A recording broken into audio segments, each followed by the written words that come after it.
Hello नमस्कार, जय हिंद, वंदे मातरम। आप देख रहे हैं जियो न्यूज और हम आपके लिए लेकर आए हैं देश दुनिया की, आपके राज्य शहर की सिलेक्टेड काम की फटाफट बड़ी खबरें। लेकिन उससे पहले यदि आपने हमारे चैनल को सब्सक्राइब नहीं किया है तो चैनल को सब्सक्राइब करके बेल नोटिफिकेशन ऑन करें और इस वीडियो को ज्यादा से ज्यादा लाइक और शेयर करें। बड़ी खबरें देखने से पहले आपके लिए आज का सवाल, पोंगल किस भारतीय राज्य का प्रमुख फसल उत्सव है? Option A Tamil Nadu, option B Karnataka, option C Kerala और ऑप्शन डी आंध्र प्रदेश। इस सवाल का जवाब हमें कमेंट करें और आप किस राज्य और शहर की ज्यादा खबरें देखना चाहते हैं हमें कमेंट करके बताएं ताकि हम आपके राज्य शहर की ज्यादा खबरें दिखा सकें। चलिए अब देखते हैं आज की फटाफट बड़ी खबरें। भारत पर 50% अमेरिकी टैरिफ लागू, 5.4 लाख करोड़ रुपए का एक्सपोर्ट प्रभावित, ज्वेलरी कपड़ों की डिमांड 70% तक घट सकती है, नौकरियों पर भी संकट। बता दें कि भारत से अमेरिका भेजे जाने वाले सामानों पर 27 अगस्त से 50% टैरिफ लागू हो गया है।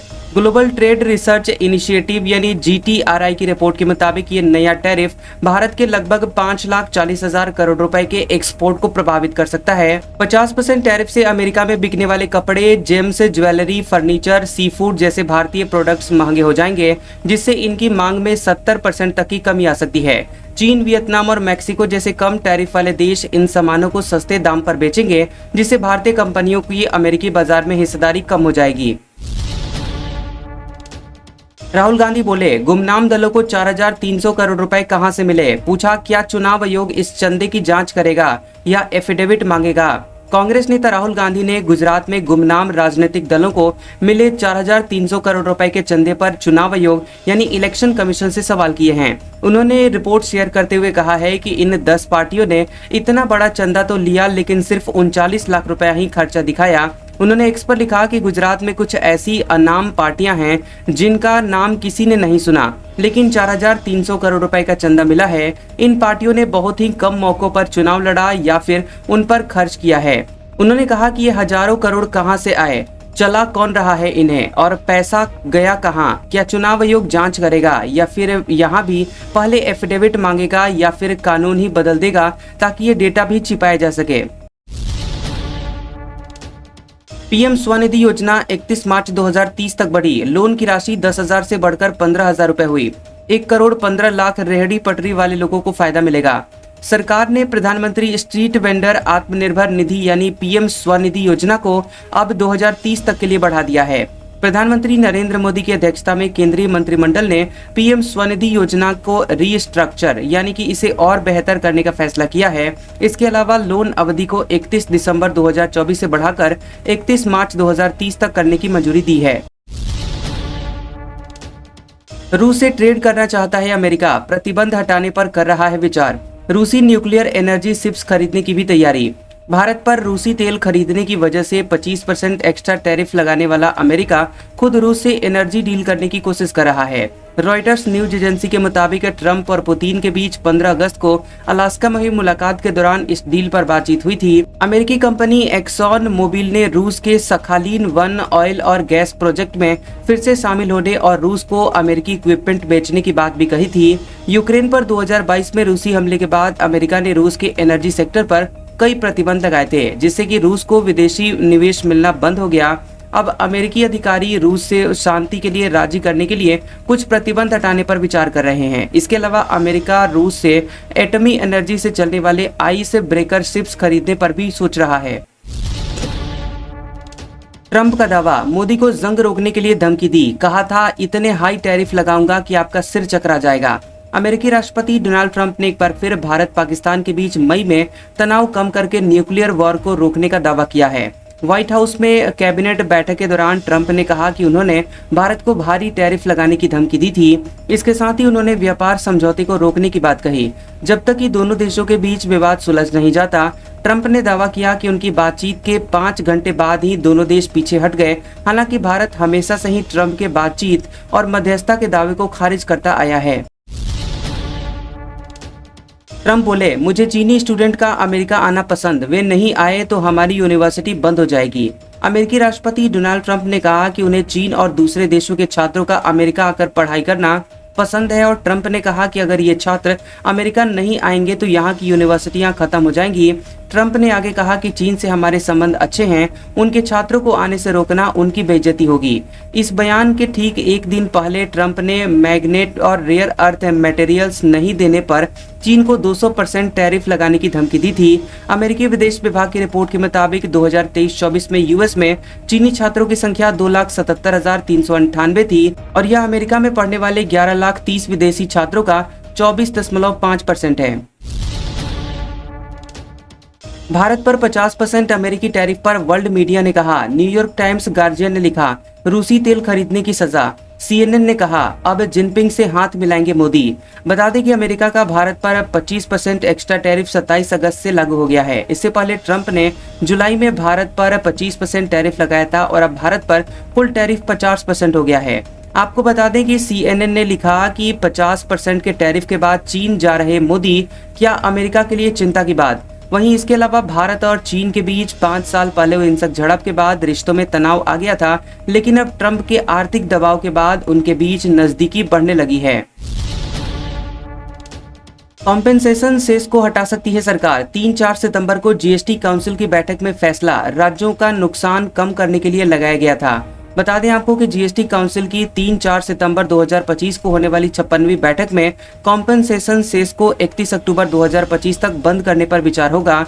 मनी कंट्रोल की रिपोर्ट के मुताबिक केंद्र बचे हुए 2,000 से 3,000 करोड़ रुपए के सेस को आपस में आधा आधा बांटने की योजना बना सकती है।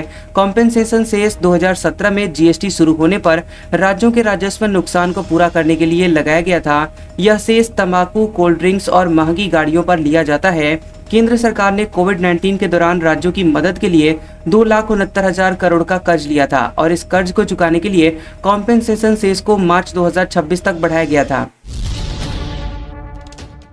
आसाराम को 3 दिन बाद करना होगा सरेंडर। राजस्थान हाईकोर्ट का अंतरिम जमानत बढ़ाने से इनकार, कहा सेहत इतनी गंभीर भी नहीं। 86 साल के आसाराम को 30 अगस्त की सुबह 10 बजे तक जोधपुर सेंट्रल जेल में सरेंडर करना होगा। वह गुजरात और राजस्थान में दुष्कर्म के मामलों में आजीवन कारावास की सजा काट रहा है। राजस्थान हाईकोर्ट ने यहां अंतरिम जमानत बढ़ाने से इनकार कर दिया। आसाराम का 29 अगस्त को अंतरिम जमानत का समय खत्म हो रहा है। कोर्ट ने अहमदाबाद के सिविल हॉस्पिटल से मिली मेडिकल रिपोर्ट के आधार पर अंतरिम जमानत अवधि बढ़ाने की याचिका को खारिज कर दिया। कोर्ट ने कहा कि सिविल हॉस्पिटल अहमदाबाद की मेडिकल रिपोर्ट के मुताबिक आसाराम की सेहत इतनी गंभीर नहीं है कि उसकी अंतरिम जमानत को बढ़ाया जाए। हालांकि कोर्ट ने जेल में आसाराम को व्हील चेयर की सुविधा और एक सहायक उपलब्धता की छूट दी है। इसके साथ ही जरूरत पड़ने पर जोधपुर एम्स में जांच करवाई जा सकती है। ज्योति केस में अधूरे चालान का वकील ने किया विरोध। हिसार कोर्ट में 29 को होगी बहस। पुलिस बोली फॉरेंसिक रिपोर्ट गोपनीय रखी जाए। खबर है कि पाकिस्तान के लिए जासूसी के आरोप में गिरफ्तार यूट्यूबर ज्योति मल्होत्रा की चार्जशीट को लेकर विवाद चल रहा है। 25 अगस्त को ज्योति को चार्जशीट सौंपने के लिए कोर्ट में पेशी पर लाया गया था। कोर्ट में चार्जशीट सौंपने की प्रक्रिया चल ही रही थी कि इस दौरान हिसार पुलिस ने कोर्ट में 3 एप्लीकेशन दी कि ज्योति के वकील कुमार मुकेश को चार्जशीट के कुछ हिस्से न दिए जाएं। पुलिस ने इसके पीछे तर्क दिया कि वकील को चार्जशीट कॉपी देने से रिपोर्ट सार्वजनिक हो सकती है, जो कि काफी संवेदनशील है। पुलिस ने कहा कि पंचकुला CFL का डेटा गोपनीय है और देश की सुरक्षा के लिए इसे सार्वजनिक करना ठीक नहीं है। पुलिस ने कहा कि पाकिस्तानी एजेंटों के साथ ज्योति की चैटिंग सार्वजनिक नहीं की जा सकती। पुलिस ने कहा कि पूरे मामले के मीडिया ब्रीफिंग पर रोक लगाई जाए। वहीं कुमार मुकेश ने कोर्ट में कहा कि यह एप्लीकेशन अवैध है, कुछ प्रावधानों को तोड़ मरोड़ कर पेश किया गया, इसका कोई प्रावधान नहीं है। अब कोर्ट ने दोनों पक्षों को 29 अगस्त को फिर से कोर्ट में आने को कहा है। नीतीश कुमार के मंत्री और विधायकों गांव वालों ने 1 किलोमीटर तक खदेड़ा। एक्सीडेंट में 9 लोगों की जान जाने पर मिलने के लिए गए थे। मुआवजे की मांग को लेकर भड़के लोग। बता दें कि बिहार के नालंदा में 27 अगस्त को ग्रामीण विकास मंत्री श्रवण कुमार और हिलसा विधायक कृष्ण मुरारी उर्फ प्रेम मुखिया पर लोगों ने हमला कर दिया। ग्रामीणों ने दोनों को लाठी डंडों लेकर खदेड़ दिया। जान बचाने के लिए दोनों नेता 1 किलोमीटर भागे और 3 गाड़ियां बदली। नालंदा सीएम नीतीश कुमार का गृह जिला है और बिहार में 3 दिन में दूसरे मंत्री पर हमला हुआ है। 25 अगस्त को पटना के अटल पथ पर स्वास्थ्य मंत्री मंगल पांडे की गाड़ी पर पथरा हुआ था। वहीं 23 अगस्त को पटना के फतुहा में हिलसा के 9 लोगों की सड़क हादसे में जान गई थी। विधायक और मंत्री मालमा गांव में पीड़ित परिवार से मिलने के लिए पहुंचे थे और मुलाकात के थोड़ी देर बाद दोनों नेता वहां से लौटने लगे। गांव वालों ने उन्हें कुछ देर और रुकने को कहा। मंत्री श्रवण कुमार ने कहा कि सभी पीड़ित परिवारों से मुलाकात हो गई है, उन्हें आगे के कार्यक्रम में जाना है। इस पर ग्रामीण नाराज हो गए। भीड़ ने पहले स्थानीय पत्रकार और विधायक कृष्ण मुरारी को घेर लिया, लाठी डंडे निकाल कर ले आए। गाँव वालों का कहना था कि विधायक के कहने पर ही घटना के दिन किए गए जाम को हटाया था और आज तक सही मुआवजा नहीं मिला। ये कहते हुए ग्रामीण उग्र हो गए। सीएम सैनी बोले, आज से स्टाम्प ड्यूटी 0 हो जाएगी। विनेश फोगाट बोली, मनीषा केस में गिरफ्तार युवक रिहा हो। विधानसभा में शैतान शब्द पर हंगामा। बता दें कि हरियाणा विधानसभा का मानसून सत्र अनिश्चित काल के लिए स्थगित कर दिया गया। सत्र के आखिरी दिन सीएम नायब सैनी ने कहा कि प्रधानमंत्री आवास योजना, मुख्यमंत्री शहरी आवास योजना, मुख्यमंत्री ग्रामीण आवास योजना और ग्रामीण क्षेत्र में 100 गज व शहरी क्षेत्र में 50 गज के प्लॉट पर स्टाम्प ड्यूटी आज से 0 हो जाएगी। उन्होंने कहा कि पिछली सरकारों में कलेक्टर रेट तय करने का कोई फॉर्मूला नहीं था, बिल्डरों और भूमाफियाओं को फायदा पहुंचाया गया है और किसान मरता रहता था। हमने एक फॉर्मूले के तहत प्रदेश के अलग अलग क्षेत्रों में कलेक्टर रेट बढ़ाए हैं। शून्यकाल में कांग्रेस विधायक विनेश फोगाट ने कहा कि भिवानी की मनीषा मौत मामले में 50 से अधिक युवाओं को गिरफ्तार किया गया है। उन्होंने कोई अपराध नहीं किया है, इसलिए उन्हें रिहा किया जाए ताकि उनका भविष्य खराब न हो। वे अपराधी नहीं हैं और इसमें कुछ मीडिया कर्मियों को भी गिरफ्तार किया गया है, इसलिए इन सबको रिहा करना चाहिए। मोहन भागवत बोले, संघ जितना विरोध किसी संगठन का नहीं हुआ, फिर भी स्वयं सेवकों के मन में समाज के लिए प्रेम, इससे विरोध की धार कम हुई। खबर है कि आरएसएस प्रमुख मोहन भागवत ने कहा कि जितना विरोध राष्ट्रीय स्वयंसेवक संघ का हुआ है, उतना किसी भी संगठन का नहीं हुआ। इसके बावजूद स्वयं सेवकों के मन में समाज के प्रति शुद्ध सात्विक प्रेम ही है और इसी प्रेम के कारण अब हमारे विरोध की धार कम हो गई है। मोहन भागवत राष्ट्रीय स्वयंसेवक संघ आरएसएस के 100 साल पूरा होने पर दिल्ली के विज्ञान भवन में आयोजित संवाद कार्यक्रम को दूसरे दिन संबोधित कर रहे थे। भागवत ने स्वयंसेवकों से कहा कि नेक लोगों से दोस्ती करें, उन लोगों को नजरअंदाज करें जो नेक काम नहीं करते, अच्छे कामों की सराहना करें, भले ही वे विरोधियों द्वारा किए गए हों। गलत काम करने वालों के प्रति क्रूरता नहीं बल्कि करुणा दिखाएं।